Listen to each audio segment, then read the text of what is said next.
主子，你快出来看看吧，这是什么神迹？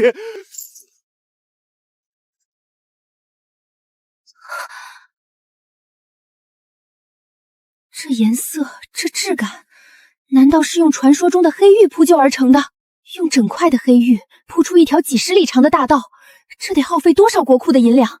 就算把整个大魏皇宫卖了，也凑不出这么多黑玉。大姐，这可不是黑玉，苏哲管这叫沥青马路，是用炼钢剩下的废渣和一种叫石油的东西熬煮铺设的，造价极其低廉，说是为了方便他那什么物流运输。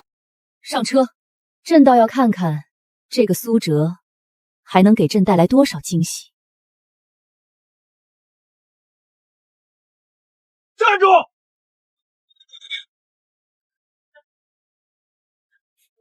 外地来的吧？瞎了眼了，懂不懂规矩？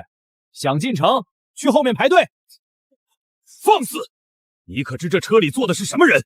敢拦我们的路，你长了几个脑袋？怎么，这青阳县的城门是用金子做的，进不得？哼，这位夫人，别在这儿摆臭架子。在青阳县，是龙你得盘着，是虎你得卧着。苏大人定的规矩就是天条。天王老子来了也得教，我可是大魏的女帝，这天下的一草一木都是我的。回自己的地盘，居然还要给臣子交过路费，狂妄，无法无天！哼，好一个苏哲，好一个天王老子也得教。拿好收据。进城后遇到巡查的要看，还有进城后不准随地吐痰，不准乱扔垃圾，马车必须停在画了白线的停车位里，违者罚款。放行。能把一座城治理得如此井井有条，苏哲，你成功引起了朕的兴趣，朕倒要看看你到底是何方神圣。停车，我下去走走。大姐，那是青阳县的特产铁板烧，要不要尝尝？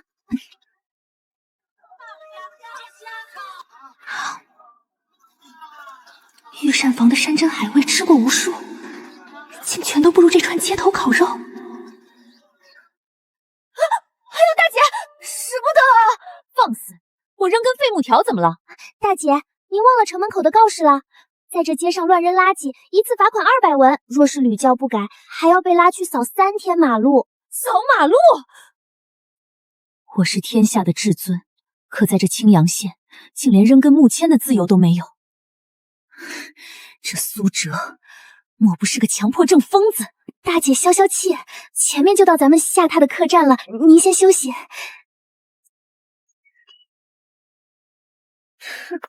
名字倒起得狂妄，我倒要看看这凡间的驿站如何敢自称云端。这又是何种机关？大姐，这叫旋转门，顺着它走进去就行。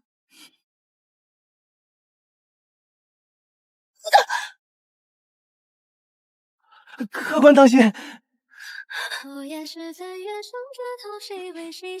这门做的甚是不合理，苏哲，他这是要谋财害命吗？两位客官，欢迎光临云端酒店，请问是入住还是用餐？2两银子一晚？你们这开的是酒店还是抢劫的黑店？大魏最好的官驿一晚也不过几百文钱。苏哲他凭什么？凭什么敢在这穷乡僻壤要2两银子一晚？这位夫人，咱们云端酒店提供的是全大魏唯一的5星级服务，房内有24小时的热水、抽水马桶、真皮沙发，还有苏大人亲手设计的席梦思弹簧床，这个价格绝对物超所值。灵儿，你听到了吗？2两银子，大魏一个普通农户忙活1年，抛去税赋，可能也攒不下2两银子。他苏泽倒好，让客人在那什么席梦思上躺一宿，就要收走一个农户1年的生计。国库空虚，边关苦寒，朕连蜡烛都掐着点用。而他苏哲在这小县城，竟建起这等宫殿，淌着吸干天下商贾的血，简直是丧心病狂！利令智昏，去把你们苏县令叫来。我要亲自问问他，他这良心是不是被狗给吃了？大姐，消消气，消消气。咱们这次是微服私访，不能闹大。这2两银子我出还不行吗？苏哲，你最好祈祷你那些所谓的神器真的能惊艳到朕，否则等朕回了上京，第一件事就是把你这酒店拆了卖瓦，把你这奸商吊在城门上示众。这是何物？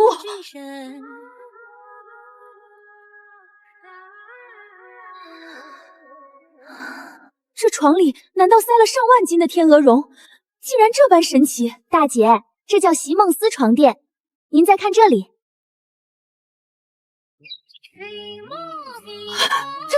这墙里难道藏着龙王？为何不见有人挑水？这水竟能自来，而且还是热的。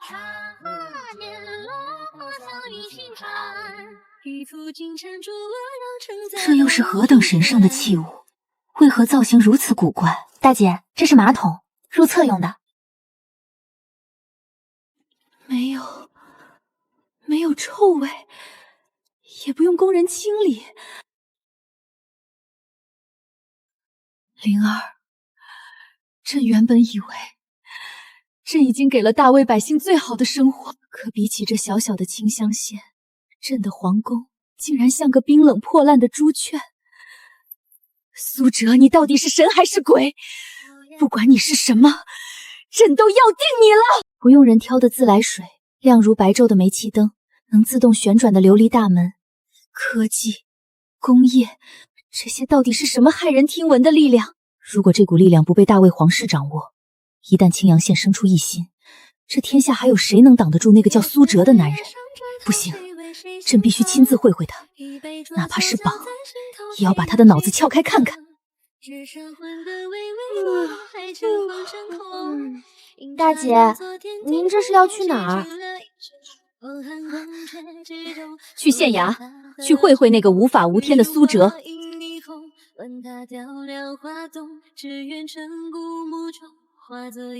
科学才是第一生产力。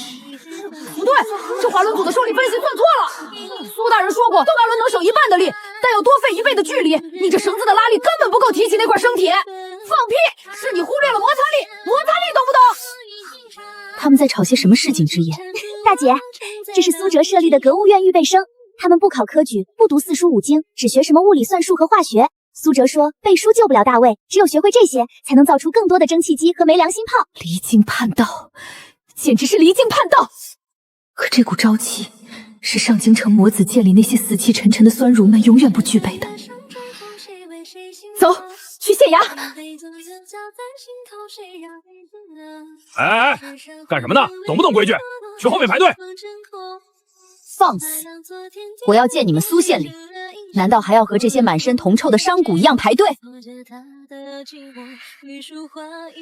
哪儿来的黄毛丫头？好大的口气！天王老子来见咱们苏大人，也得排队预约。看你这打扮，也是外地来做大生意的。先去那边交1两银子，买一份咱们青阳县新出的《格物日报》，把上面的招商政策看明白了，再去领个号码牌等着。大人现在正忙着呢，没空见闲杂人等。这天下都是朕的，朕见自己的臣子，竟还要花钱买什么破报纸，还要排队。灵儿，这位差爷，我家大姐脾气急，我们是京城来的大皇商，有一笔天大的买卖要亲自跟苏大人谈，通通容。乖乖，苏大人交代过，只要是送钱上门的大肥粮，一律放行，然后狠狠的宰。既然是京城来的大客商，那就不一样了。跟我来吧，大人在后院的实验室。二位这边请。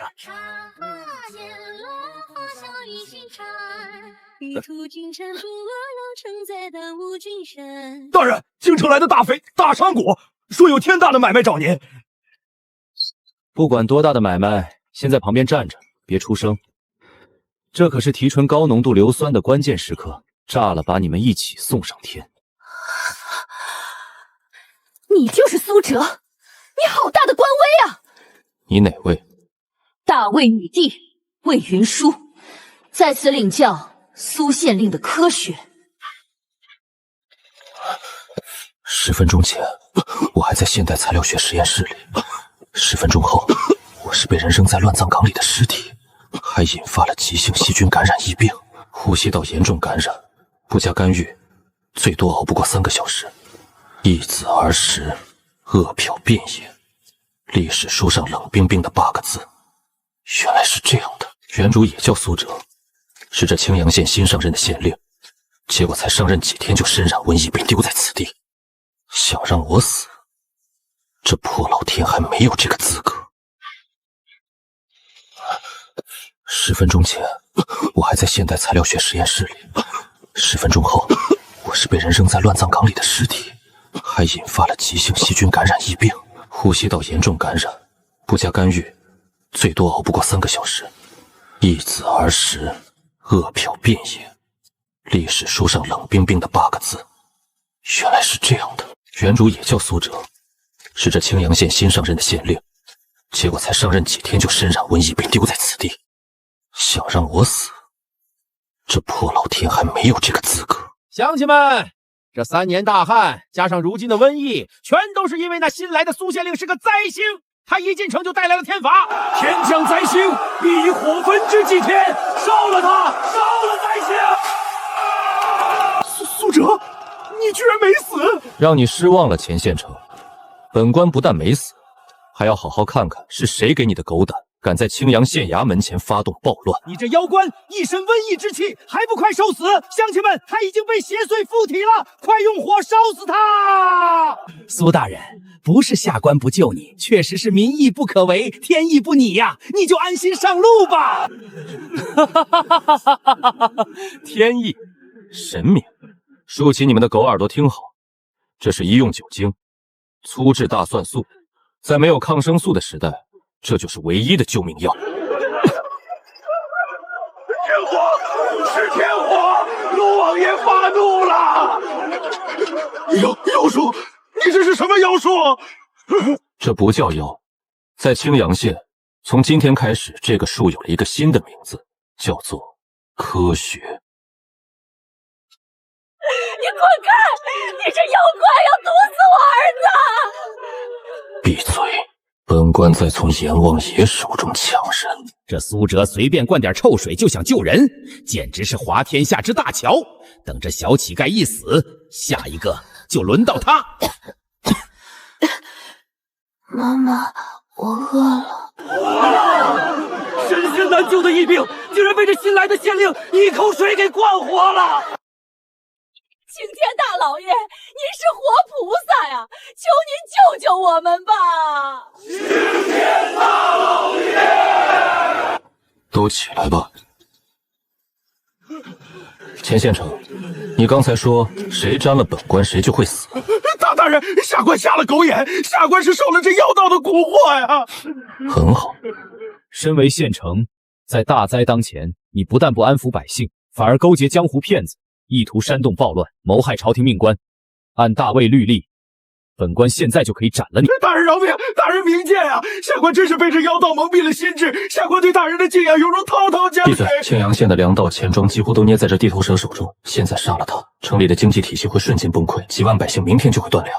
杀人容易建设难，你的脑袋先放在你的脖子上。从现在开始，青阳县进入全面军管状态。你若敢在背后搞半点小动作，我不介意让你见识一下比刚才的天火更恐怖的东西。班头是谁？回大人的话，小人赵铁牛就是这个县衙的捕头。很好，赵铁牛，你现在去城里挑出50个还没有疫病的青壮年，立即编成防疫警戒队。防疫？大人，那是啥意思？就是把活人从阎王爷手中抢回来。听好了，这是本官上任的第一道军令，全城戒严。第一，将城东划为隔离区，所有出现红斑发热症状的流民全部集中到城东安置，胆敢隐瞒不报者与杀人同罪，斩。第二，全城所有死尸不分男女老幼，不分贫富贵贱，立即运往城外乱葬岗集中焚怀。记住，是焚毁，不是掩埋。青天大老爷使不得，那是绝毒的惩罚，死后怎么去见列祖列宗啊？你们再留着那些腐烂的尸体浸染水源，滋生细菌，不出3天，全城的人都要去地下见列祖列宗。在青阳县，活下去才是最大的规矩。不想全家死绝的，就给本官照做。赵铁牛，还愣着干嘛？执行！是。是大人。第三，把城里所有的石灰狗手都给我找来，架起大火烧制，洒满青阳县每一条街道、每一口水井边缘。我要这座城连一只带病的苍蝇都飞不进来。全城丧卫防疫军令，凡是要喝的水，必须烧开凉凉后再喝。接触过病患的衣服，全部用沸水煮半个时辰。沸水消毒，切断传染源，加上提纯的大蒜薯来治疗重症病人。短短5天时间，青阳县的疫病扩散不仅被彻底的控制住，隔离区里每天抬出来的死者也从几十人锐减到了1个人。百姓们看苏哲的眼神，已经从最初的敬畏变成了一种近乎狂热的崇拜。这就是县衙今天的口粮。回大人，官仓里早就连老鼠都没有了。这几天为了安抚隔离区，最后一点存粮也熬成粥发下去了。这碗野菜粥还是大家凑出来的。城里那些粮商，别提了。那钱万金趁着大人这几天忙于防疫，暗中联络城里城外的所有粮商，把粮食全囤起来了。今天早上钱家粮铺挂起了新牌子，1斗仓米要价1两白银，这哪里是卖粮，这是要喝老百姓的血啊！1斗米1两银子，钱万金，你是想用经济封锁把我和这座城活活饿死？如果是传统的文人县令，现在应该已经束手无策了，但我不是。铁牛，带上几个机灵的兄弟，拿上铁锹，随我出城一趟。大人，出城干啥？打猎吗？打猎救不了几万人，去找水，然后种地。我要让钱万金粮仓里的粮食，最后全烂在他自己手里。老爷，苏哲带着几个人拿着铁锹往城外去了。哼，治好了瘟疫又怎么样？会弄点戏法又怎么样？这青阳县的地干得能冒出火星子，就算他是大罗金仙下凡，也别想从这盐碱地里变出1粒粮食来。传我的话下去，各家粮铺继续给我捂紧了，1粒米都不准卖给县衙。是老爷。苏哲，我倒要看看，当全城百姓都饿得发疯的时候，是你那套科学管用，还是我手里的白面馒头管用？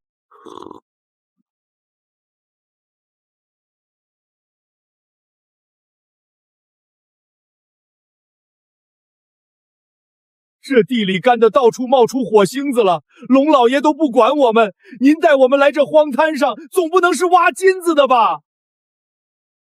不挖金子，挖水。挖水？哎呦喂，真是笑死我了！苏大人，你要是饿到失心疯了，就赶紧回衙门躺着去。想在这全是岩石层的荒地上挖水，你真当自己是呼风唤雨的神仙了？钱管家不在城里帮着你主子发国难荒，跑到这荒郊野外来狂吠什么？苏大人，你少逞口舌之快。我家老爷说了，只要你点个头，把清源县剩下的荒地契全盖上县衙大印转给钱家，老爷立刻捐出10担粮食给衙门，何必在这儿做哗众取宠的蠢事？看到那边的横断山脉了吗？这3年虽然低雨未下，地表干涸，但那山上的树林并没有完全枯死，这说明地脉深处依然有极其丰富的地下潜流。只要找准浅水层的断裂带，水就在我们脚下。什么潜流？什么断裂带？苏大人，你在京城读书读傻了吧？拿个破竹竿比划几下就能出水？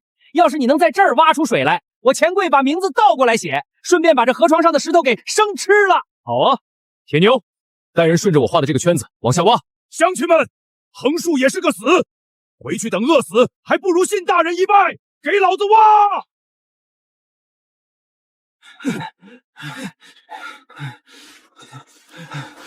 大人，不行了，下面全是石头，根本不可能有水。哈哈哈！苏大人，这石头好吃吗？你就算把这地壳挖穿了，也是干的。你还是趁早回城，乖乖给我家老爷磕头认错吧。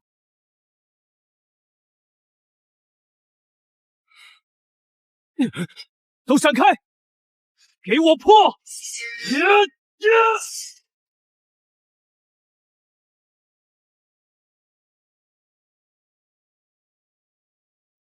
水是水！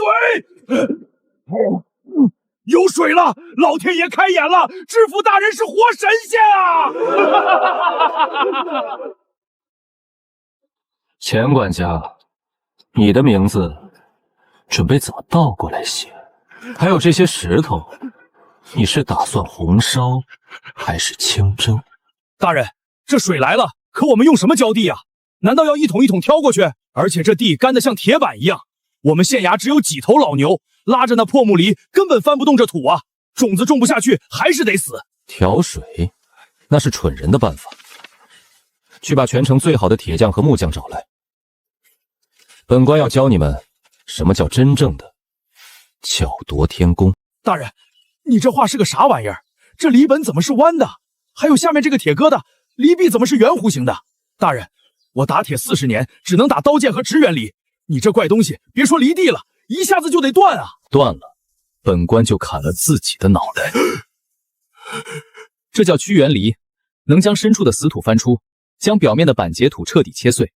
这个叫高胜找桶车，还有这个播种楼，你听好了，带上全城的铁匠和木匠，没日没夜的给本官造。3天之内，我要青阳县的几万亩盐碱地全部重建成田。大人，您放心，老朽拼了命也给您造出来。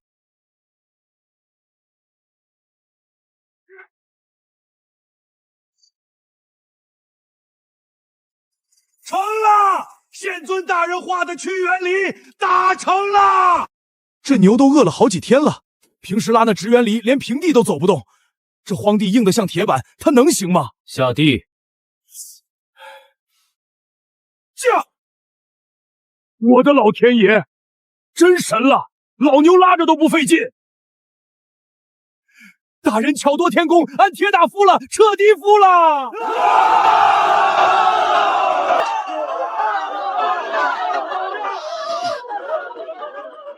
没用啊，大人，没用啊！老人家，怎么没用？大人您看，这地旱太久了，上面浮着一层白花花的盐碱，地脉断了，地气也没了。就算我们用这神篱把种子种下去，长出来的苗又黄又细，结不出粮食的呀。不只是盐碱化，这土壤里极度缺乏氮、磷、钾等作物生长的必需元素。大人，不好了！大人，出大事了！说清楚了。钱万金发话说，县衙纵容暴民，扰乱县城纲例。他不仅联合了我们县的商户，连周边邻县的粮商也被他买通了。现在是1粒米都不会卖给我们县衙和城外的流民。咱们衙门里的周棚今天中午就彻底断粮了。这狗娘养的！他钱万金不是觉得本官种不出粮食，想用断粮来拿捏我吗？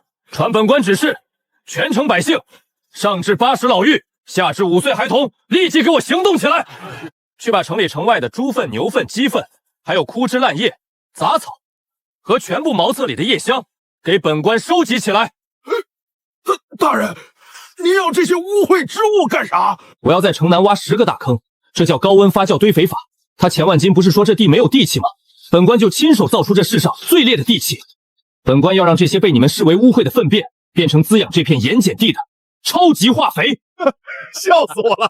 他苏哲居然去全城收集茅厕里的叶香，妄想用屎尿来种地。老爷说的极是，古往今来种地都是顺应天时，承蒙天地灵气。他居然妄想用那些污秽之物去肥田，简直就是一派胡言，滑天下之大稽。秋后的蚂蚱蹦跶不了几天了，派人给我盯紧了县衙，等他们饿死1半人的时候，青阳县就彻彻底底是我的囊中之物了。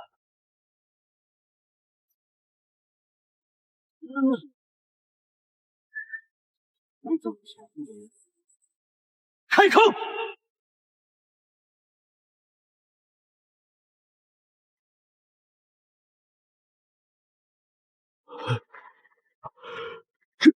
这土肥呀，太肥了！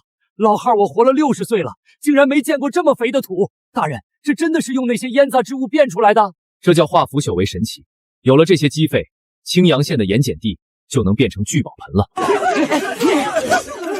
把这些腐肥均匀地撒到方好的地里。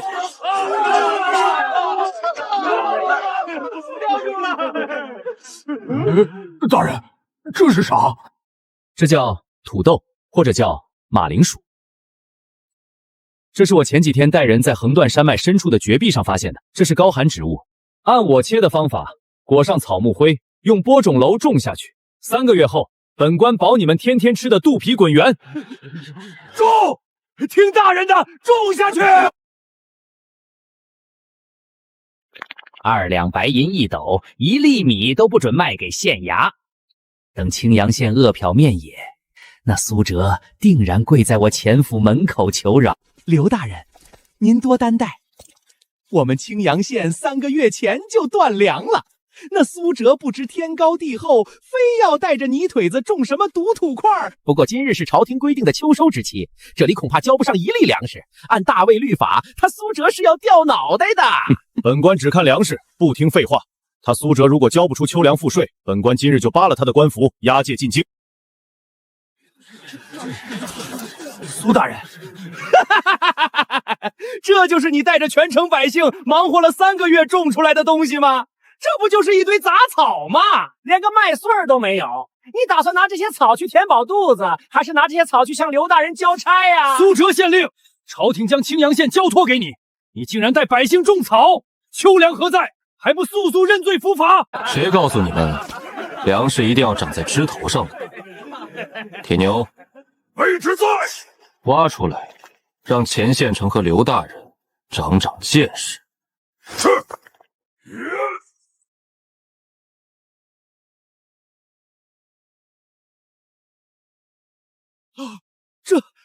这是何物？块茎竟如此巨大！给我全部挖出来，让这帮发国难财的蛀虫看看，什么叫真正的丰收！挖呀！粮食，真的是粮食啊！我们不用饿死了！青天大老爷，苏圣人啊！钱万金，你家名下的良田亩产有多少？凤年1亩地能收2担。少铁牛，报数。回大人，1亩地足足挖了6000斤，60担啊！大人，不可能，这绝对不可能！我囤了满仓的粮食，想用高价饿死青阳县，但他从地底下挖出了这种怪物。从今天起，我粮仓里的糙米，别说1两银子1斗，就算白送都不会有人再看一眼了。我的粮食帝国，我引以为傲的财富全完了。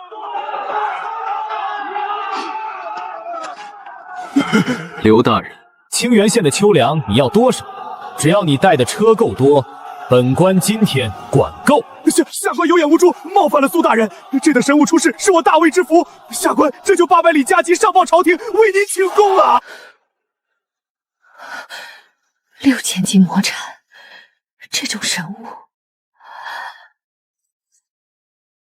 苏哲，你到底是什么人？今天的城内飘着烤土豆和土豆炖肉的香味儿，对曾经易子而食的死城来说，简直就像人间仙境。大人，不好了！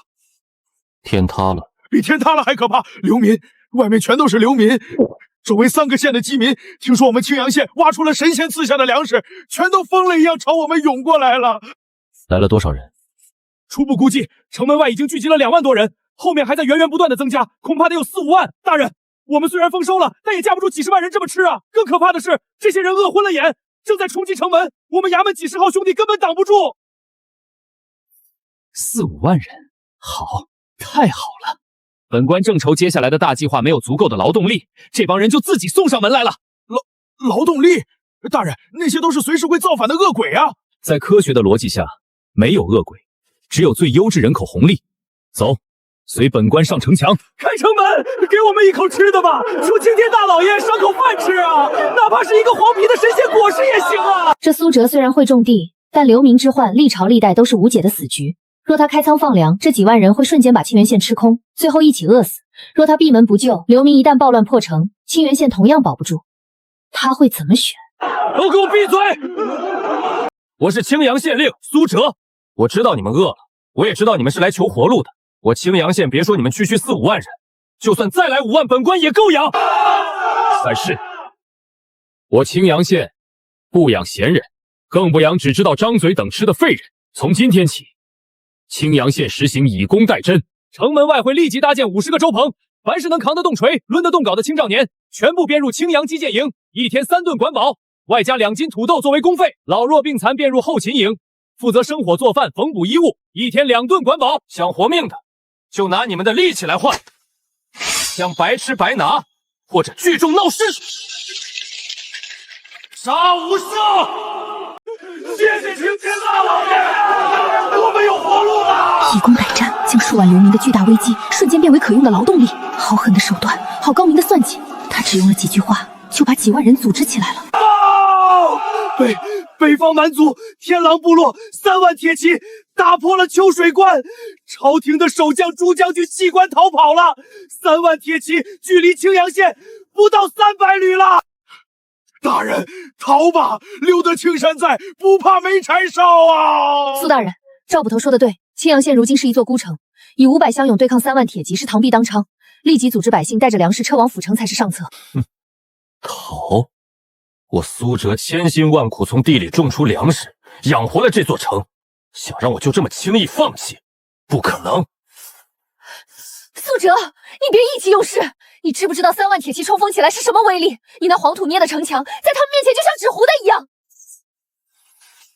林公子，谁告诉你的？我要用黄土守城。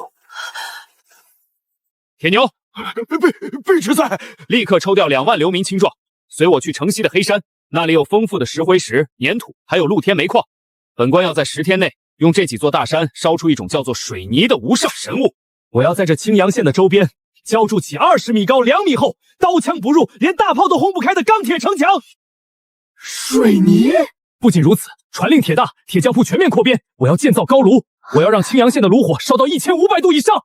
3万铁骑来得正好，本官就用最纯正的工业力量，教这帮还在玩冷兵器的蛮族怎么写这个死字。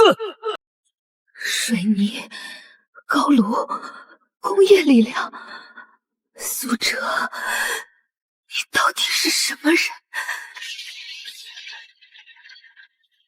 城西黑山曾经人迹罕至的荒芜之地，此刻变成了最疯狂的巨型工坊。大人，这炉子里的火已经变成纯白色了。俺打了一辈子铁，从没见过这么凶的火。这火要是喷出来，连石头都烧成灰呀！纯白色，大约1500度了。铁大，带人加煤，把碎铁矿石和石灰石按我给你的比例倒进去。我要让这大卫的生铁全部变成百炼金刚。是，大人。都给老子砸细点儿！大人说了，这玩意儿越细越好。苏大人，你大张旗鼓地征调了2万人，花费无数矿料和钱粮，就是为了和这些泥巴。3万蛮族铁骑不日便将兵临城下，你放着后城河不挖，放着滚木落石不准备，却在这里玩泥巴，你真当战争是儿戏吗？夏虫不可语冰，你眼中的泥巴，在科学面前叫大象尖眼。你好，我倒要看看你这泥巴怎么挡得住3万铁骑的冲锋。铁牛，把外面的木模具拆了。这片没有任何砖缝，没有任何石块痕迹，浑然一体且坚不可摧。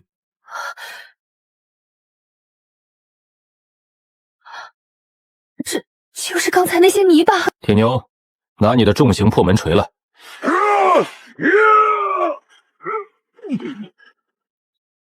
泥巴加水，竟然能在2天之内变成连80斤重锤都砸不破的石头。没有接缝，浑然一体，这意味着敌人的攀城沟无法借力，投石机砸上去也无法造成大面积坍塌。在这等工业造物面前，游牧民族的弓箭和端刀不过是小孩子的玩具。林公子，现在你还觉得本官在玩泥巴吗？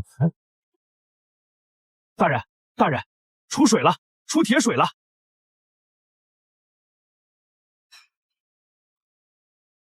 好，好，哈哈哈哈哈！立刻引流进模具，给本官打造3棱金刚矛尖，打造诸葛连弩的机括。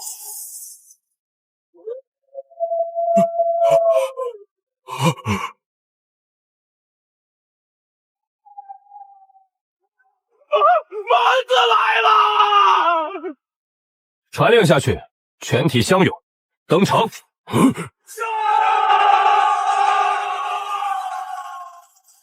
让这帮蛮人见识一下，什么叫真正的降维打击。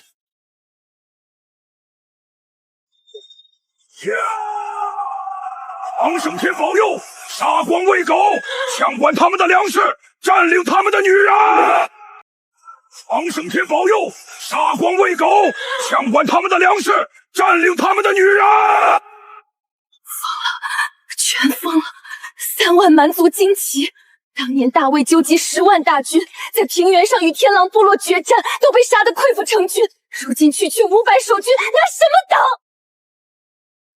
挡？大人，蛮子进入500步了！哈哈哈哈哈！大魏的狗官果然都是蠢猪，竟然用灰泥巴糊一堵墙，就想挡住我天狼勇士的铁蹄！勇士们，给我直接撞开那破泥墙，踏平青阳县！踏平青阳！300步了！大人，放箭吧，再不放就来不及了！按照古代兵法，若不立刻芒射压制骑兵势能，城墙必破无疑。急什么？没有本官的命令，任何人敢动一下机圣，军法处置。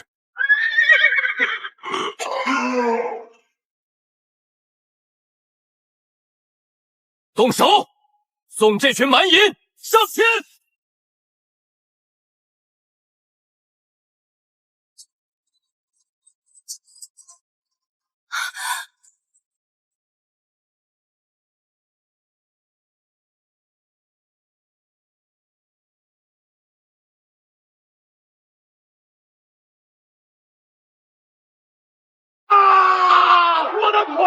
我的腿没了！天罚，这是天罚呀！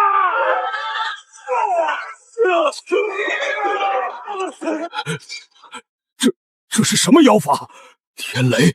大魏人能召唤天雷？这真的是人力能做到的事吗？发什么呆？真理只在大炮射程之内。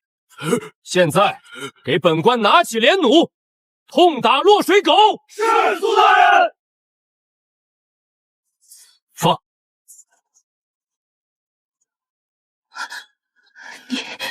你到底是什么怪物？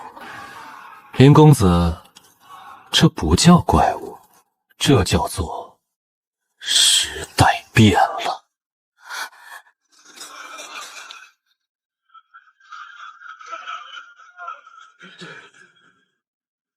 跪下！跪下！你到底是什么魔鬼？大魏不可能有这种召唤天雷的法术，连火药的化学反应都看不懂，难怪你们只能在草原上吃沙子。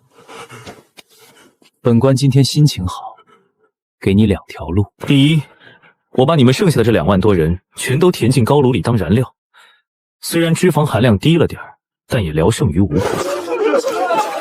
第2条路呢？听说你们天狼部落平时除了打家劫舍，还把持着北方的丝盐和皮草生意。这是你们平时吃的盐，苦涩有毒，还被黑心商贩卖出了天价。这是本官用溶解过滤蒸发结晶的现代提纯法弄出来的精盐，没有苦味，纯度极高。这是只有天上的神仙才配享用的神仙盐。大人的意思是，从今天起，天狼部落这个名字不复存在，你还有你手底下活着的人，全部收编为我清安县的外贸商队。本官提供这种神仙盐，还有比水晶更透明的玻璃，比羊脂玉还要滑腻的香皂。我要你把这些东西以10倍、100倍的价格卖给大魏的王公贵族，卖给周边的敌国。我要用这些东西把他们国库里的银子一滴不剩的全部抽干。如果说刚才的天雷爆炸产流是苏哲在军事上的绝对暴力，那么此刻他轻描淡写抛出的商业蓝图，则展现了他试图兵不血刃颠覆天下的恐怖心机。用廉价提纯的工业品去降维收割整个时代的财富，这简直比3万铁骑冲锋还要致命。大魏朝真的能容得下这条能吞天的真龙吗？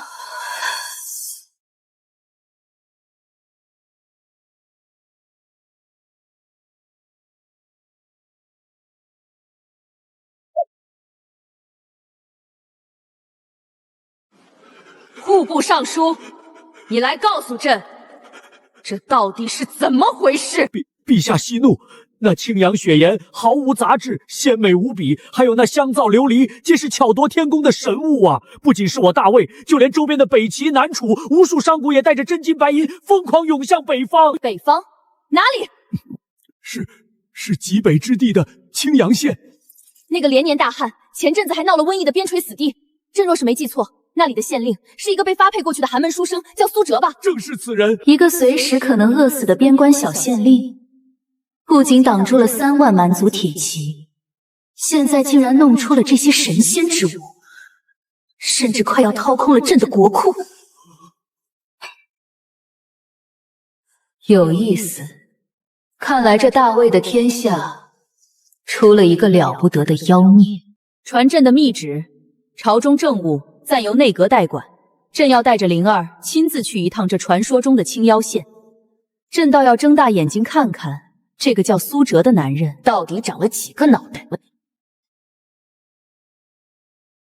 这北地的官道真是越发破败了，户部每年拨下来的修路银子，到底为了哪些狗官？大姐息怒，再往前走10几里，进了青阳县的地界，路就好走了。这天下乌鸦一般黑，那苏哲纵然有几分奇迹缥缈，能造出血岩琉璃，但他必究被发配在这古寒之地，连朝廷都修不好的路，他一个小小的县令又能……怎么回事？马车怎么不鞭了？主子，你快出来看看吧，这是什么神迹？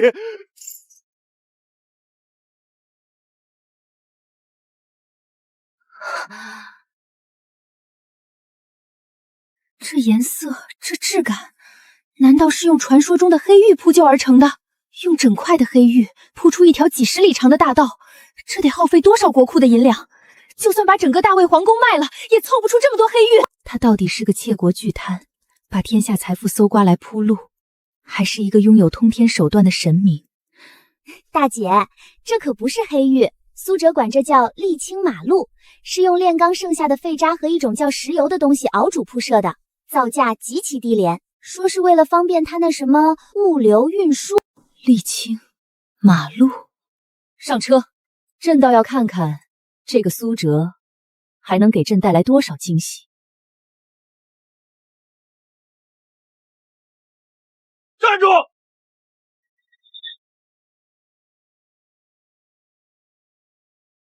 外地来的吧？瞎了眼了，懂不懂规矩？想进城，去后面排队。放肆！你可知这车里坐的是什么人？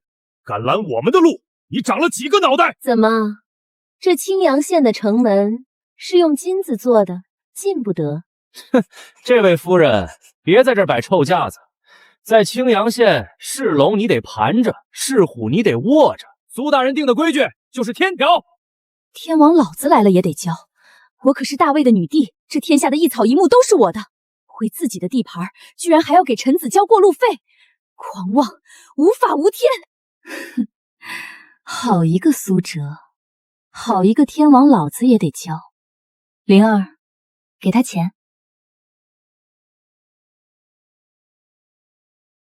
拿好收据，进城后遇到巡查的要看。还有，进城后不准随地吐痰，不准乱扔垃圾，马车必须停在画了白线的停车位里，违者罚款。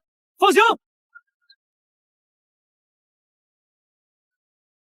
能把一座城治理得如此井井有条，连一个守门的小卒都敢对皇权拔剑。苏哲，你成功引起了朕的兴趣，朕倒要看看你到底是何方神圣。停车，我下去走走。大姐，那是青阳县的特产铁板烧，要不要尝尝？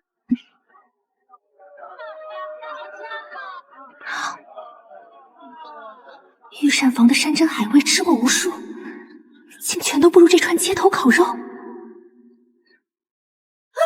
有大姐，使不得啊！放肆！我扔根废木条怎么了？大姐，您忘了城门口的告示了，在这街上乱扔垃圾，一次罚款200文，若是屡教不改，还要被拉去扫3天马路。扫马路？我是天下的至尊，可在这青阳县，竟连扔根木签的自由都没有。这苏哲，莫不是个强迫症疯子？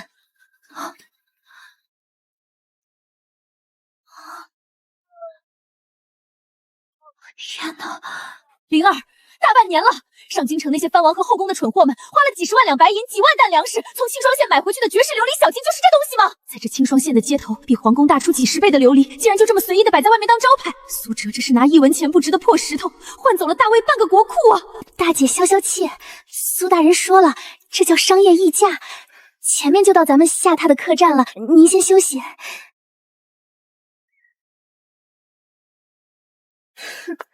名字倒起得狂妄，我倒要看看这凡间的驿站如何敢自称云端。这又是何种机关？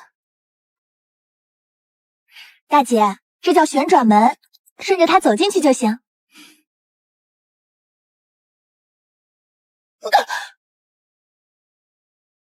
客官当心！这门做的甚是不合理，苏哲，他这是要谋财害命吗？两位客官，欢迎光临云端酒店，请问是入住还是用餐？2两银子1晚？你们这开的是酒店还是抢劫的黑店？大魏最好的官驿1晚也不过几百文钱，苏哲他凭什么？凭什么敢在这穷乡僻壤要2两银子1晚？这位夫人，咱们云端酒店提供的是全大魏唯一的5星级服务，房内有24小时的热水、抽水马桶、真皮沙发，还有苏大人亲手设计的席梦思弹簧床，这个价格绝对物超所值。灵儿，你听到了吗？2两银子，大魏一个普通农户忙活1年，抛去税赋，可能也攒不下2两银子。他苏泽倒好，让客人在那什么席梦思上躺1宿，就要收走一个农户1年的生计。国库空虚，边关苦寒，这连蜡烛都掐着点用。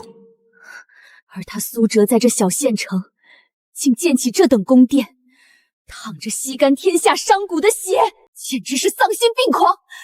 立令智昏，去把你们苏县令叫来，我要亲自问问他，他这良心是不是被狗给吃了？大姐，消消气，消消气，咱们这次是微服私访，不能闹大。这2两银子我出还不行吗？苏哲，你最好祈祷你那些所谓的神器真的能惊艳到朕，否则等朕回了上京，第一件事就是把你这酒店拆了卖瓦，把你这奸商吊在城门上示众。这是何物？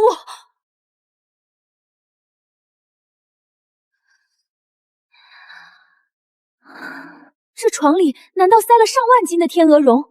竟然这般神奇！大姐，这叫席梦思床垫，您再看这里。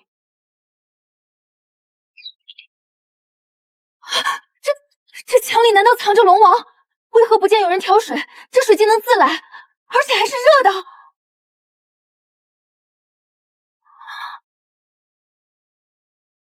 这又是何等神圣的器物？为何造型如此古怪？大姐，这是马桶，入厕用的。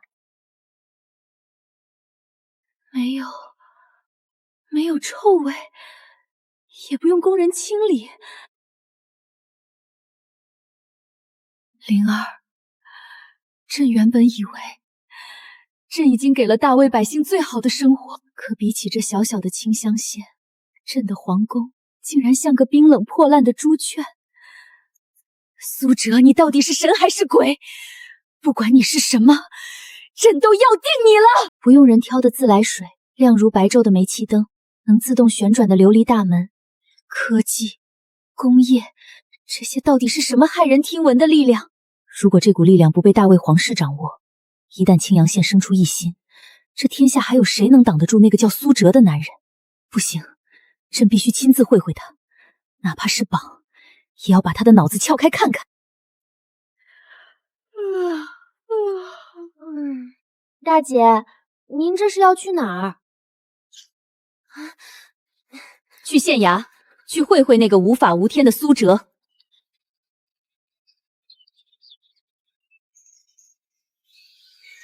科学才是第一生产力。不对，这滑轮组的受力分析算错了。苏大人说过，动滑轮能省1半的力，但要多费1倍的距离。你这绳子的拉力根本不够提起那块生铁。放屁！是你忽略了摩擦力，摩擦力懂不懂？他们在吵些什么市井之言？大姐，这是苏哲设立的格物院预备生，他们不考科举，不读4书5经，只学什么物理、算术和化学。苏哲说，背书救不了大魏，只有学会这些，才能造出更多的蒸汽机和没良心炮。离经叛道，简直是离经叛道！可这股朝气，是上京城魔子剑里那些死气沉沉的酸儒们永远不具备的。走，去县衙。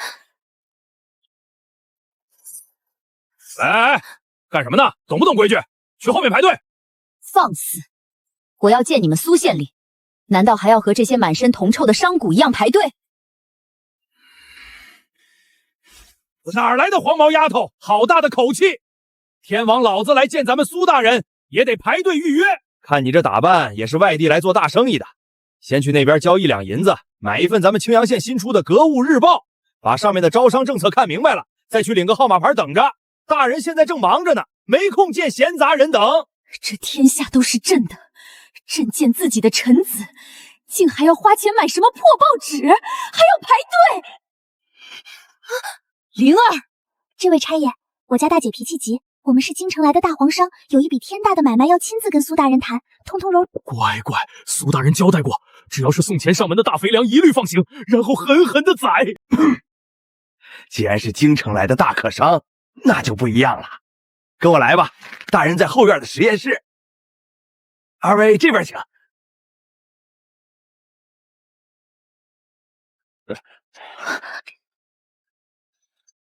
大人，京城来的大商贾说有天大的买卖找您。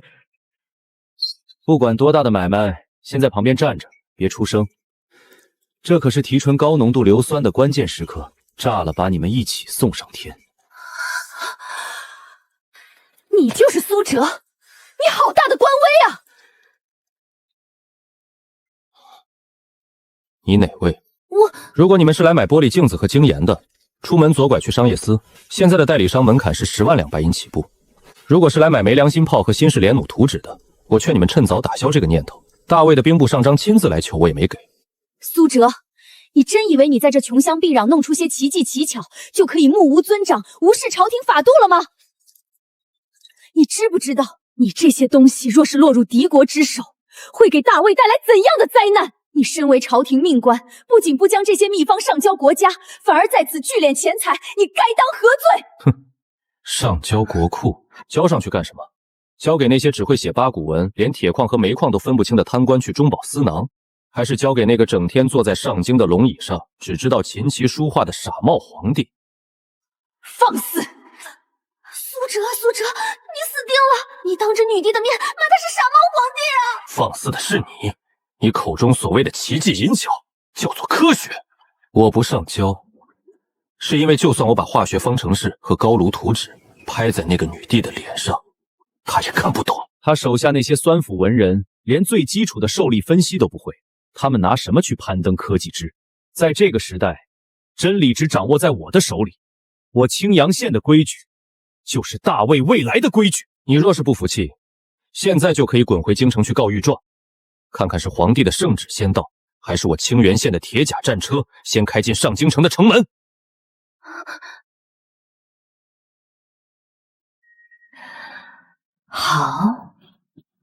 好一个真理只在你的手里。苏大人，刚才是我失态了。小女子姓云，是从上京城来的商贾，刚才不过是试探一下大人的胆识。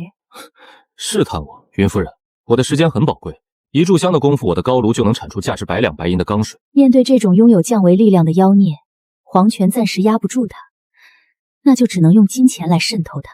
大魏国库虽然空虚，但朕的内囊和皇家商号，其财力依然是极其恐怖的。我不要你的琉璃，也不要你的精盐，我要买你刚才说的图纸。没良心炮或者连弩，我说了不卖。兵器是青阳县的底线。不，我不买兵器。100万两白银，我出100万两，只占你青阳县所有公放30%的红利。你继续做你的青天大老爷，继续搞你的科学，我绝不干涉。如何？只要苏哲拿了这笔钱，青阳县的经济命脉就会渐渐和皇家商号绑定。到时候，苏哲就是他养在北境的一只会下金蛋的绝世金鸡。100万两，云夫人，你的胆子确实很大，但你的见识实在是配不上你的美貌。你什么意思？意思就是你太穷了。区100万两，也想买我整个工业体系的30%干股。你知不知道，我城外的水泥厂和炼钢厂，光是这半年的净利润就已经超过了这个数。不可能！大魏1年的国库才多少？你一个县城怎么可能有如此庞大的进账？哼，所以说你根本不懂什么是工业附加值。不过我看你这女人虽然眼界窄了点儿，但勉强算是个有钱的散财童子，3成干股你就别做梦了。但我这里刚好有一个新项目，缺一点点启动资金。这是何物？这是一条路，一条用钢铁铺就的路，我叫它铁路。有了这条路，我的煤炭和铁矿就能源源不断地运进城。只要第一期工程修通，清源县的产能将再次翻上10倍。钢铁铺路怎么可能？且不说耗资几何，就算铺成了，什么样的神交能拉得动在铁上跑的车？谁告诉你我的车需要马？铁牛，备马车，带云夫人去西郊试车场见见世面。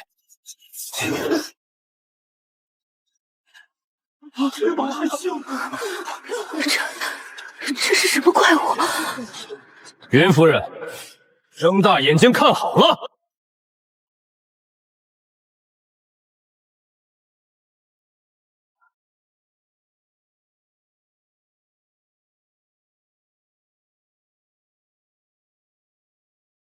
这不可能！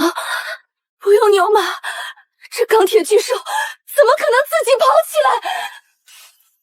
热能转化为机械狗，这叫蒸汽机车。目前还只是初级实验型号，但我向你保证，3年之内，我的火车将拉着成千上万吨的货物和精锐的士兵，跑遍这片大陆的每一个角落。云夫人，100万两，我卖你这铁路商行1%的股份。这笔买卖，你做还是不做？不用牛马，日行千里。若是用这个神物来运送粮草，不，若是用来运送大卫的重甲步兵，这不仅运货的工具，这是足以颠覆整个战争格局的终极杀器。只要铁轨铺到哪里，大卫军队就能在几天之内神兵天降。说100万两白银，1%的股份，苏大人，你这胃口未免也太大了吧？大魏建国300年，还从未有人敢做这么黑的买卖。黑吗？云夫人，你是个聪明人，你应该看出了这东西的军用价值。我这叫技术垄断要价。你就不怕我回了上京，找天下的能工巧匠仿造你这蒸汽军车？请便。我不怕告诉你，这蒸汽机涉及热力学、流体力学、冶金学，还有精密机械加工。就你们京城那些连油招卡尺都没见过的铁匠，再给他们100年，他们也敲不出一个合格的气缸。好，100万两我出了，这1%的股份我云家要了。2期工业扩建计划终于有了充沛的血液，痛快！铁牛，拿纸笔来，跟云夫人签契约。慢着，苏大人，100万两毕竟不是小数目，我还有一个附加条件。说来听听。我要留在清县，不仅是我还要从云家商号里挑选一批最聪慧的年轻子弟，进入你的格物院和各大工坊学习查账。既然我投了钱，我就必须知道我的钱是怎么花的。买股份是假，留在青阳县偷师学艺才是真。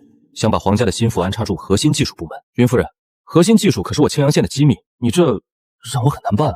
苏大人，100万两现银，3天之内就能调拨到县衙库房。行，看在100万两的面子上，我允许你留在青阳县考察，也可以让你的子弟旁听格物院的外围课程。不过学费直宿另算，每人每年1万两白银。苏哲，你抢钱啊？什么学费要1万两？爱学学，不学滚蛋！知识可是无价的。等朕学会了这些东西，等朕表明女帝身份的那一天，朕一定要让你苏哲连本带利的把这些银子全吐出来。1万两就1万两。合作愉快，云夫人。铁牛，既然云夫人是咱们青阳县的大股东了，也就是自己人了，去给云夫人在云端酒店办一张顶级的年卡，房费给她打个99折，顺便把县衙食堂的饭票也卖给她几本。外地人来青阳，总得吃顿好的。大人放心，卑职一定把云夫人伺候得舒舒服服的，保证让她把兜里的银子全花在咱们青阳。苏哲，大姐消消气。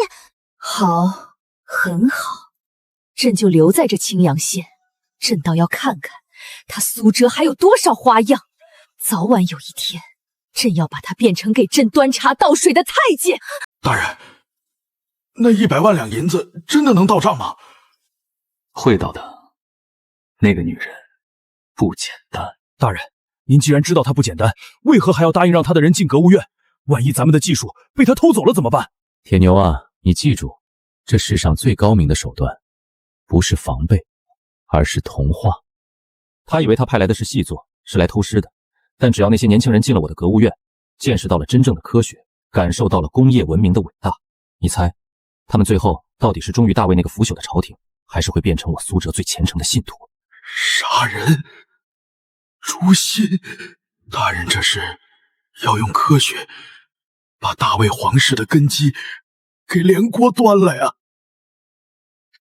云景，你是他们中最聪慧的一个，我花了10万两白银才把你们塞进苏哲的那个什么格物院，你们可知自己肩上的担子有多重？请主子放心，区一个边关县令搞出来的奇迹一妙罢了。就算他把那些秘方藏的就凭我们10人的过目不忘之能，定能将那些图纸默写下来，分毫不差的交到主子手里。很好，去吧。记住你们的身份，不要和那些泥腿子起冲突，只管偷师学艺。遵命。学成之日，便是你们加官进爵之时。大姐，云景他们可是咱们大魏的文曲星下凡，这都1个月了，估计早就把那苏哲的底裤都给摸透了吧？苏哲千算万算，终究还是小看了我大魏的底蕴。走，去拿咱们的图纸。怎么回事？走水了！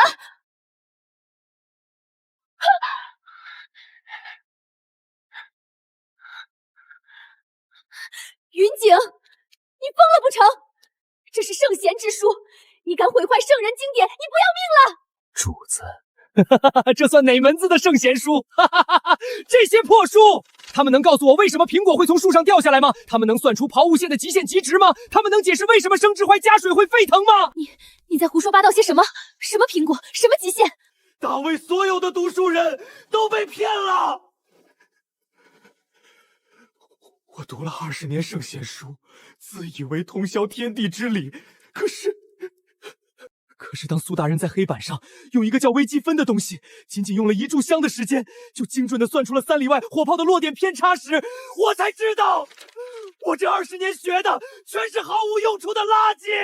什么天人感应，什么君权神授，全都是狗屁。这才是真理，万物皆有引力，能量永远守恒。在绝对的物理法则面前，孔孟之道连一根螺丝钉都造不出来。放肆！这是大逆不道！我让你来偷蒸汽列车的图纸呢？你把皇家机密抛之脑后，竟然在这里大放厥词，污蔑圣人！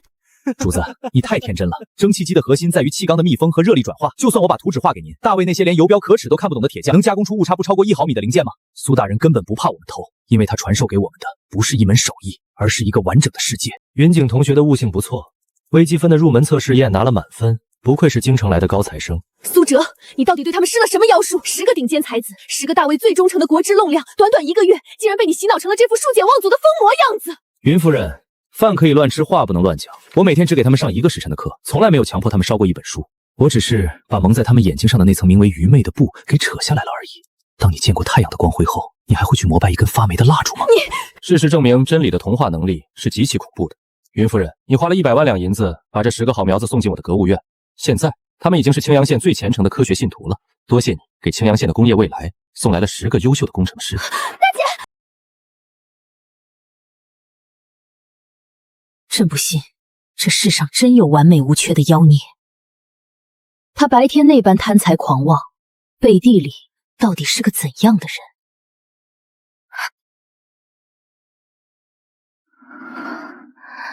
第36次实验了，温度控制是对的，营养液配比也没问题，为什么提取液的杀菌效果还是达不到临床标准？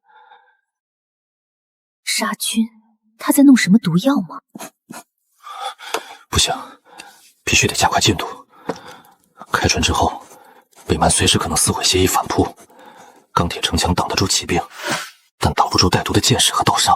大魏的军医都是废物，伤兵一旦感染发热，十死无生。这批青霉素如果提纯不出来，我清源县的500乡勇，还有以后扩军的兄弟们，在战场上就只能靠命去硬扛。我苏哲把他们从饥荒里拉出来，不是让他们去战场上因为伤口溃烂而惨死的。再来，重新配置萃取液。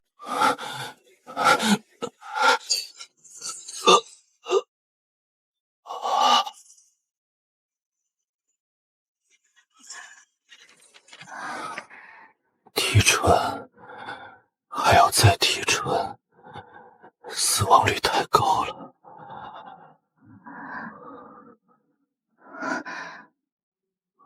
以科技之火助凡人之躯，愿我青阳子弟再无因伤枉死之痛。原来大魏皇室在乎的是皇权是否稳固，是那几本不能救命的圣贤书。而这个被朕视为眼中钉，被天下权贵骂作吸血鬼的狂妄男人，却在这个无人知晓的深夜里，为了几个普通士兵的性命熬干了自己的鲜血，甚至累得昏死过去。你这人到底是个什么怪物？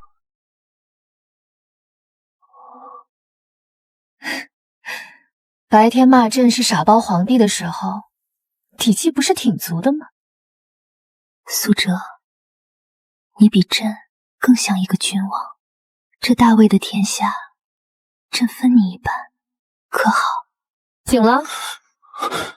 昨晚是你在这青阳县，除了我这个冤大头股东，还有谁敢在大半夜闯进你这满是毒气的境地？苏大人，为了几瓶还没见影的药水，把命搭进去，这笔买卖可不划算。哼，云夫人这是在心疼我？少自作多情，我只是不想我那100万两银子打了水漂。你要是死了，谁给我的铁路分红？大人，塌了！大人，天真的塌了！800里加急，北蛮天狼部落的主力绕过了青阳县，在大魏内部叛将的接应下，已经攻破了居庸关。30万蛮族大军正顺着平原直扑上京城而去。镇北将军叛变，居庸关陷落，京师危危，请陛下速回。该死！云夫人，居庸关丢了，你一个商人为何如此激动？苏哲，朕不用再装了。大魏女帝魏云舒在此领教苏县令的科学。魏云舒这名字比云夫人顺耳多了，所以陛下大老远跑来我这穷乡僻壤，就是为了投资我100万两银子，顺便听我骂你是傻帽皇帝。你苏哲，现在不是耍嘴皮子的时候。30万蛮军围攻上京，若京师不保，大魏江山便会彻底崩塌。你这青阳县也绝无幸免之心。你要钱，朕给你钱；你要权，朕给你封王。只要能挡住那30万铁骑阵，甚至可以跟你平分这天下。平分天下？我对那残破的老宅子没兴趣。魏云舒，睁大眼睛看好了，这是我原本准备留着一统天下用的东西。30万铁骑，告诉你的禁卫军撤出城头，我苏哲带你去见识一下什么叫真正的战争暴力。铁牛，卑职在，传本官知府令，开启1号秘密仓库，把咱们那几尊刚下线的红衣大炮给我全部推出来。今天，本官要用这漫天的硝烟，送这帮野蛮人去见他们的老祖宗。朕原本以为已经见识过了青阳县所有的秘密，但当这扇门打开时，朕才知道自己之前的想象力是多么匮乏。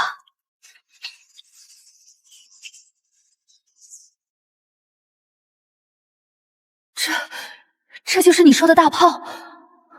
这身管竟是用整块金刚铸就的。不仅是金刚，这是采用了最新的高压精密铸造法，内衬耐热合金。比起你大魏那些动不动就炸膛的青铜火铳，这玩意儿叫神罚。他们能打多远？3里之内寸草不生，5里之内依然能轰碎城墙。3里？大魏最好的弓箭手，算上风力，顶多也只能射出200步。你这东西能打出几千步远。科学的力量从来不是血肉之躯可以比拟的。铁牛，传令炮兵营拉出一尊红衣1号，目标西山断崖，给我们的女帝陛下演示一下什么叫真理。装填，云夫人，哦不，陛下，请捂好耳朵。放！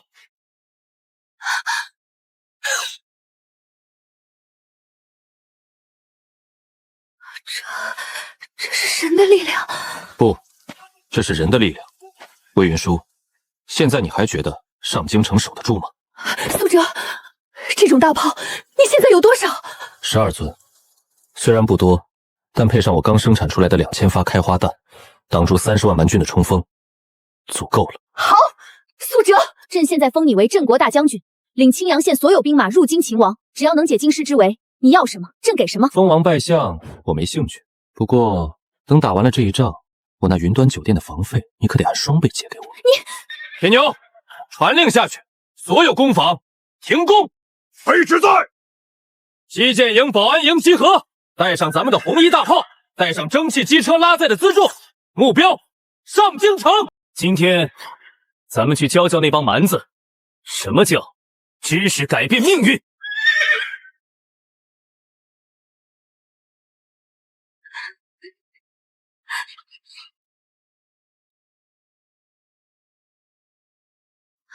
1连2连，立刻登车！枪支弹药入库锁定，炮兵营注意吊机挂钩，那可是咱们的宝贝疙头，磕坏了一点皮，老子扒了你们的皮！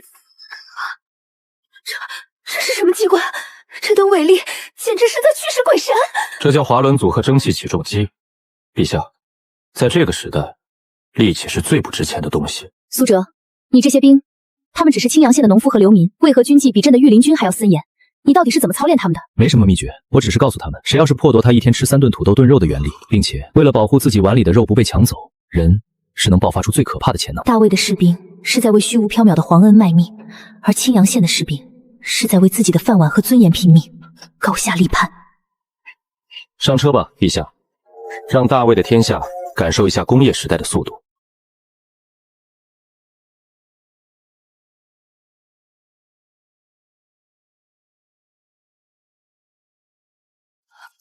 太快了，这简直太快了！大魏旌旗日夜兼程，不过300里，你这铁车载着千军万马，竟比快马还快！这就是铁路的意义。800里燕山隘口，日落之前，大军即可兵临城下。日落之前，简直匪夷所思！你脑子里到底还装着多少朕不知道的东西？燕山隘口，蛮族南下的必经之路，咱们就在这儿给30万大军备一份大礼。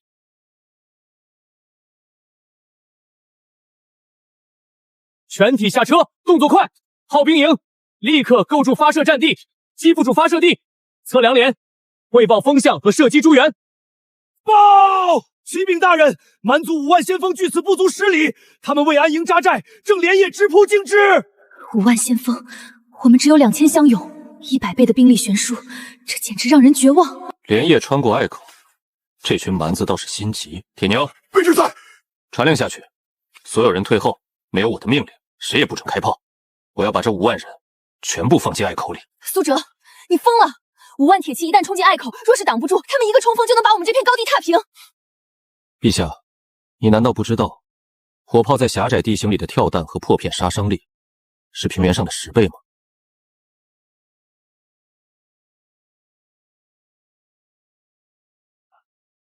哈哈哈哈哈哈！大魏是没人了吗？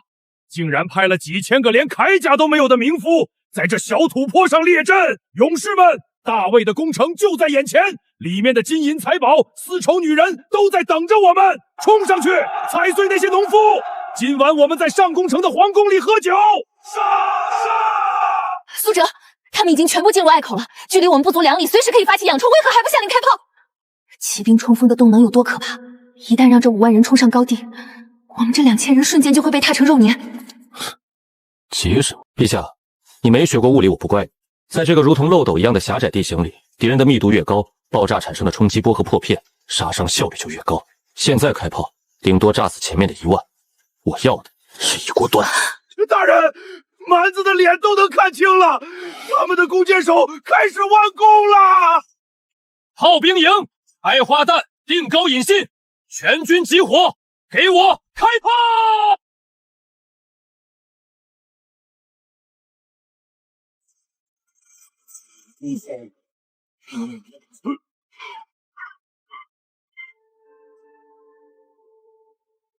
这就是降维打击。准确的说，这叫火力覆盖。铁牛，卑职在。下去洗地。本官的规矩，青阳军所过之处，不留活口。陛下微服私访，至今下落不明，北境多半已经沦陷了呀！军用关一破，30万蛮族大军兵临城下，竟营那5万老爷兵连马都骑不稳，拿什么守城？立刻拥立小皇子，咱们南迁吧。对，王阁老说的对，留得青山在呀。可若是咱们走了，这满城上百万的百姓怎么办？庶子无知，百姓如韭菜，割了还能再长。若是皇室血脉断绝，咱们大魏就真的亡了。传令下去，御林军立刻护驾，文武百官随老臣从南门撤退。那是什么声音？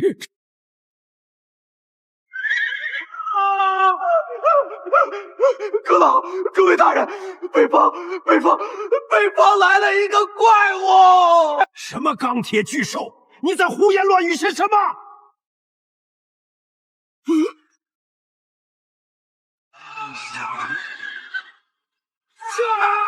长生天啊，这是什么恶魔？火炮营就地展开，连弩营依托车厢作为掩体，自由射击。今天让这群没见过世面的野蛮人尝尝工业化屠杀的滋味。开火！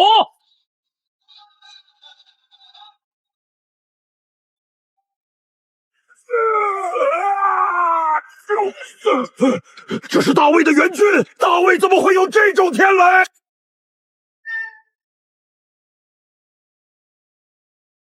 那是陛下，陛下没有死。朕不过是去北境巡视了半载，怎么，诸位爱卿，这是准备丢下朕的江山，去哪里高就啊？陛下饶命！臣等以为陛下已经，臣等是想保护小皇子南下，为大卫保留血脉呀！保留血脉？大卫的血脉在朕的剑锋上，在北境将士的炮火里。传朕旨意，今日凡是踏出南门半步的官员，无论是首辅还是尚书，按叛国罪论处，诛九族。这女人穿上龙袍的样子，倒是比当冤大头的时候顺眼多了。铁牛，通知装甲营，别让他们跑了。咱们的火车还没吃饱呢。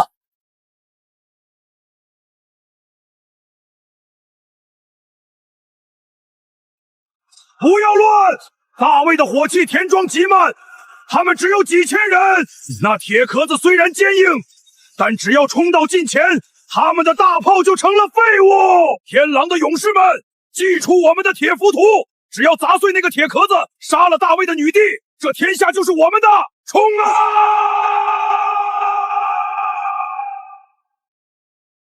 铁浮屠是蛮子的铁浮屠，完了，这下全完了，全完了！那种重甲，就算是床弩也射不穿啊！陛下，快退回城内吧，那铁车挡不住的。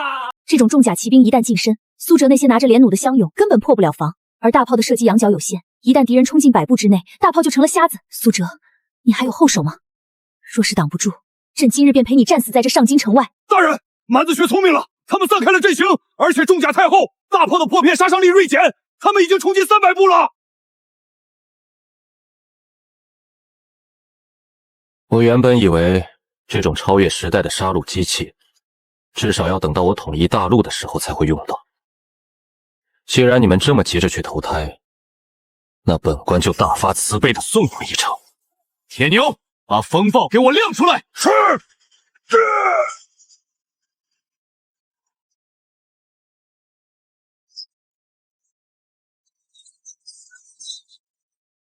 200步，150步，大卫的懦夫，去死吧！机枪手就位，给我摇，撕碎他们！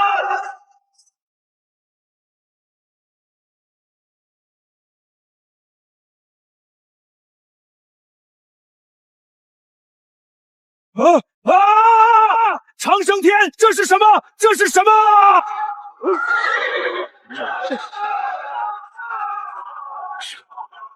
不可能，这绝对不可能！停！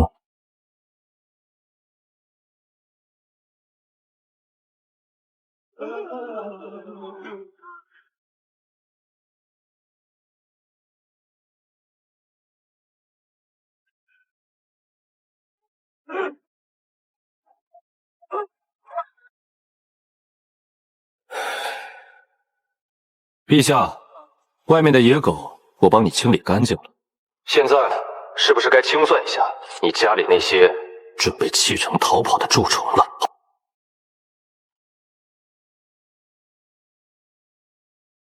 陛下，此人带兵入京，面君不贵，此乃大不敬之罪呀！首辅大人所言极是，等人若留在朝堂，必将祸乱大魏。有违天和，打入天牢。王安，30万蛮族兵临城下，要屠我上京满城百姓的时候，你的天和在哪里？铁氏金银细粮准备抛弃京师，英灵幼主逃往南方的时候，你的朝纲又在哪里？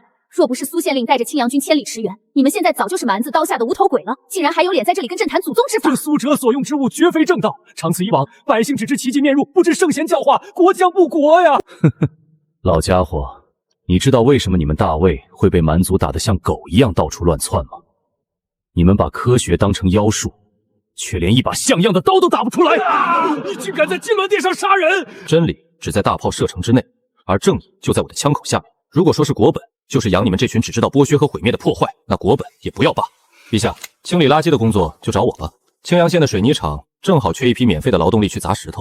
传朕内阁，内阁府首王安、兵部尚书、户部尚书等17个人临阵脱逃，贪生怕死，意图分裂朝廷。即日起，革去一切职务，抄没家产，全族男丁贬为庶人。御林军给朕拉下去。是，陛下饶命啊！自今日起，大魏废除八股取士，加设格物、算术、工程3科，加封苏哲为内阁总理大臣。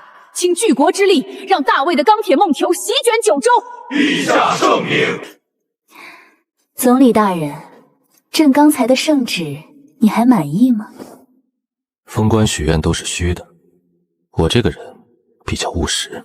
某人曾说，这大魏天下要分我一半，女帝陛下算不算数？天下可分你一半，但你苏哲必须全是我的。5年了，我至今都觉得这一切就像一场极其绚烂的梦。5年前让我们瑟瑟发抖的跋涉之庭，如今已是大魏最大的露天煤矿。是啊，这是属于我们的时代。这可不是梦，我的陛下，能用真理说服的就不要见血了，这叫文明的降维威慑。报！启禀陛下，启禀总理大人，渤海湾1号造船厂传来捷报，咱们大魏的第一批1000万级境界蒸汽铁甲舰昆仑号成功已经下水，随时可以出海巡航。铁甲巨连能在海上喷火的钢铁之城真的造出来了。走吧，去看看咱们的新玩具。有了它，大魏的疆域就不再局限于这片大陆了。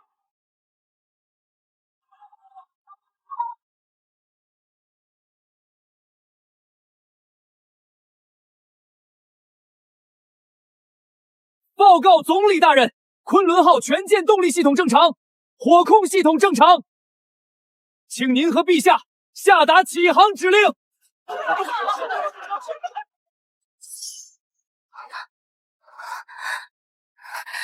苏哲，你这是做什么？5年前，在这个世界最偏远的那个小县城里，你对我说这天下分我一半。今天，这片大陆已经被我们踩在脚下，但我觉得这还远远不够。云舒，嫁给我，我不只要和你平分这天下，我要用钢铁和火炮为你打下一座日不落的工业帝国。我要让这颗星球的每一个角落都插上大魏的龙旗。好，朕答应你。